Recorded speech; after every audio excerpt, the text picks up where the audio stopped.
हाय दोस्तों, मेरा नाम सोनिया है और आपका मेरे चैनल वेदास ड्रीम में स्वागत है।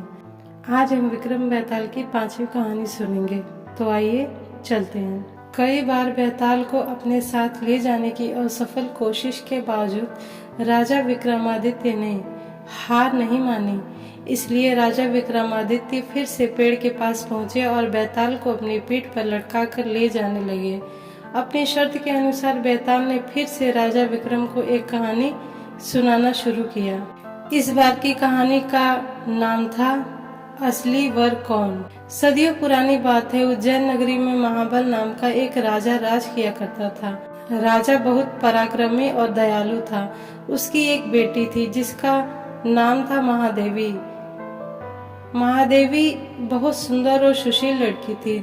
जब वह विवाह योग्य हुई तो राजा महाबल ने उसके लिए योग्य वर ढूंढना शुरू कर दिया। एक एक करके कई राजकुमारी से विवाह करने की इच्छा के लिए राजा के पास आए, लेकिन राजा को कोई पसंद नहीं आया।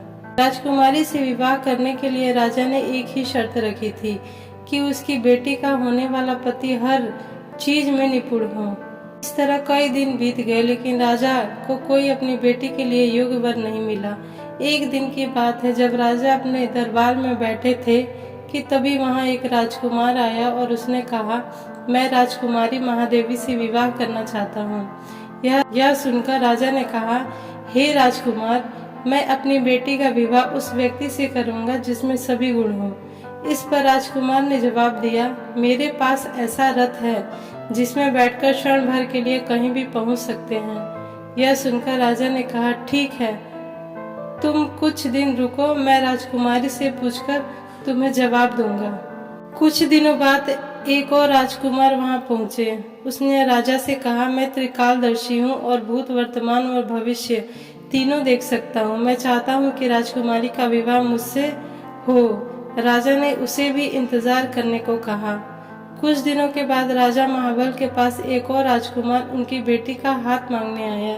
राजा ने उनसे पूछा कि तुम में ऐसा क्या गुण है जो मैं अपनी पुत्री का विवाह तुमसे करवा दूं। राजकुमार ने कहा, राजन, मैं धनुर्विद्या में निपुण हूँ। मेरे जैसा धनुर्धारी दूर दूर तक कोई नहीं है। राजा ने उनसे कहा, बहुत खूब राजकुमार, आप कुछ दिन प्रतीक्षा करें, मैं अपनी बेटी से बात करके आपको बता दूंगा। राजा असमंजस में पड़ गया कि तीनों ही राजकुमार गुणवान है, लेकिन वह तीनों से तो राजकुमारी की शादी नहीं करवा सकता।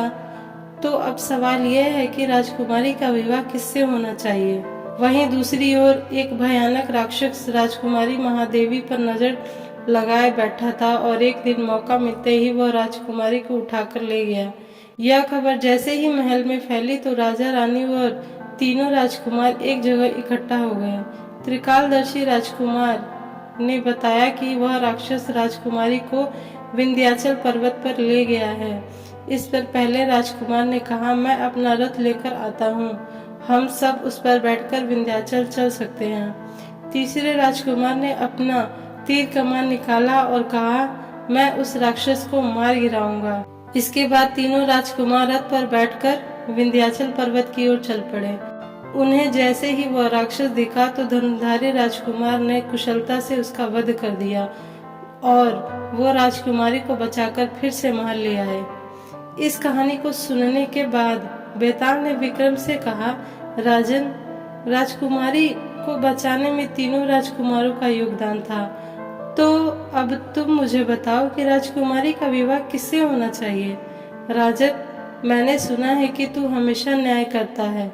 जल्दी उत्तर दे, वरना तेरे सिर के टुकड़े टुकड़े कर दूंगा। इस पर राजा विक्रमादित्य ने उत्तर दिया कि राजकुमारी का विवाह धनुर्धारी राजकुमार से होना चाहिए, क्योंकि उसने राक्षस से लड़ाई करके राजकुमारी को बचाया और बाकी दोनों राजकुमारों ने केवल उसकी मदद की। बस फिर क्या था, जैसे ही राजा बोला, बेताल उसकी पीठ से उड़कर फिर से पेड़ पर जा लटका। इस कहानी से हमें यह सीख मिलती है, मुश्किल समय में साहस ही काम आता है। इसलिए मुसीबत को देखकर घबराए नहीं, हमेशा साहस दिखाएं।